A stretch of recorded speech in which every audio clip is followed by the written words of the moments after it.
മോൺത ശക്തിയാർജിച്ച് മോൺത അതിതീവ്ര ചുഴലിക്കാറ്റായി മാറി. ആന്ധ്രാ തീരത്ത് കടലാക്രമണം ശക്തമായി. ചുഴലിക്കാറ്റ് കര തൊടുക 110 കിലോമീറ്റർ വേഗത്തിൽ. നിരവധി വിമാന സർവീസുകളും ട്രെയിൻ സർവീസുകളും റദ്ദാക്കി. എസ് നന്ദഗോപൻ ചേരുന്നു. നന്ദൻ, മോൺത ശക്തിയാർജിച്ചിരിക്കുന്നു. എന്തെല്ലാം ജാഗ്രതാ നിർദ്ദേശങ്ങളാണ് നിലവിലുള്ളത്?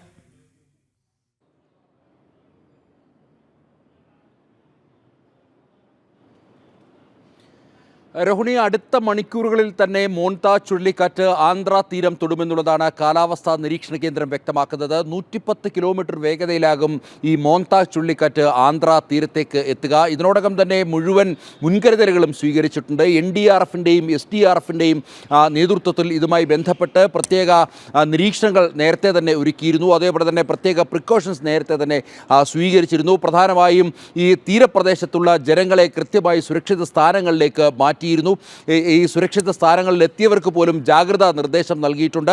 നിരവധി ട്രെയിൻ സർവീസുകളും വിമാന സർവീസുകളും റദ്ദാക്കിയിട്ടുണ്ട്. നേരത്തെ തന്നെ മത്സ്യബന്ധനത്തിന് പൂർണ്ണ നിരോധനം ഏർപ്പെടുത്തിയിട്ടുണ്ട്. സ്കൂളുകൾക്ക് അവധി നൽകിയിട്ടുണ്ട്. ഓഫീസുകൾക്ക് അവധി നൽകിയിട്ടുണ്ട്.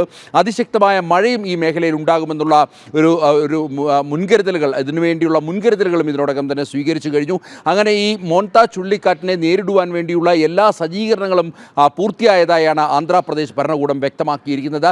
ഇതിനു പുറമേ തന്നെ കേന്ദ്ര സർക്കാരിൻ്റെ കൃത്യമായ നിരീക്ഷണം, ഒപ്പം തന്നെ NDRFിൻ്റെ വിവിധ ടീമുകളെ വിവിധ പ്രദേശങ്ങളിലായി ഡിപ്ലോയ് ചെയ്തിട്ടുണ്ട്.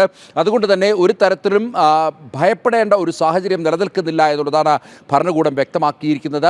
ഏത് സാഹചര്യത്തെയും നേരിടുവാൻ വേണ്ടി ഭരണകൂടം തയ്യാറാണ്. NDRF അടക്കമുള്ളവർ സുസജ്ജമാണ് എന്നുള്ളതാണ് വ്യക്തമാക്കിയിരിക്കുന്നത്. അടുത്ത മണിക്കൂറുകളിൽ തന്നെ ഈ ചുഴലിക്കാറ്റ് തീരം തൊടുമെന്നുള്ളതാണ്. അതിതീവ്ര ചുഴലിക്കാറ്റായി ഇതിന് പരിണാമം സംഭവിച്ചിരിക്കുന്നു.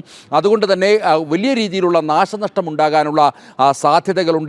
പ്രത്യേകിച്ച് ഈ താൽക്കാലികമായി ഒരുക്കിയിരിക്കുന്ന ടെൻറ്റുകളിലും മറ്റും താഴെ വീഴുവാനും അല്ലെങ്കിൽ അത് പറന്നു പോകുവാനും അതുമായി ബന്ധപ്പെട്ട അപകടങ്ങൾ ഉണ്ടാകുവാനും മരങ്ങൾ കടപുഴകി വീഴുവാനും ഒക്കെ തന്നെയുള്ള സാധ്യതകളാണ് നിലനിൽക്കുന്നത്. അതുകൊണ്ട് തന്നെ ഇത്തരം പ്രദേശങ്ങളിൽ നിന്നും ജനങ്ങൾ കഴിവതും ഒഴിഞ്ഞു നിൽക്കണമെന്നുള്ള നിർദ്ദേശം നേരത്തെ തന്നെ നൽകിയിരുന്നു. നേരത്തെ തന്നെ കാലാവസ്ഥാ നിരീക്ഷണ കേന്ദ്രം ഇതുമായി ബന്ധപ്പെട്ട് ഈ മോൺത ചുഴലിക്കാറ്റിൻ്റെ ഒരു തീരം തൊടുന്ന സമയമൊക്കെ തന്നെ കൃത്യമായി പ്രവചിച്ചതിനാൽ തന്നെ ഇതിന് വേണ്ട ഒരു ജാഗ്രത പുലർത്തുവാൻ വേണ്ടി നേരത്തെ സാധിച്ചിരുന്നു. അതുകൊണ്ട് തന്നെ കഴിവതും അപകടം ഒഴിവാക്കാൻ കഴിയുമെന്നുള്ള ഒരു മുൻകരുതലുകളിൽ തന്നെയാണ് ഇപ്പോൾ ആന്ധ്ര ഭരണകൂടമുള്ളത്. ശരി, എസ് നന്ദഗോപനാണ് വിവരങ്ങൾ നൽകിയത്.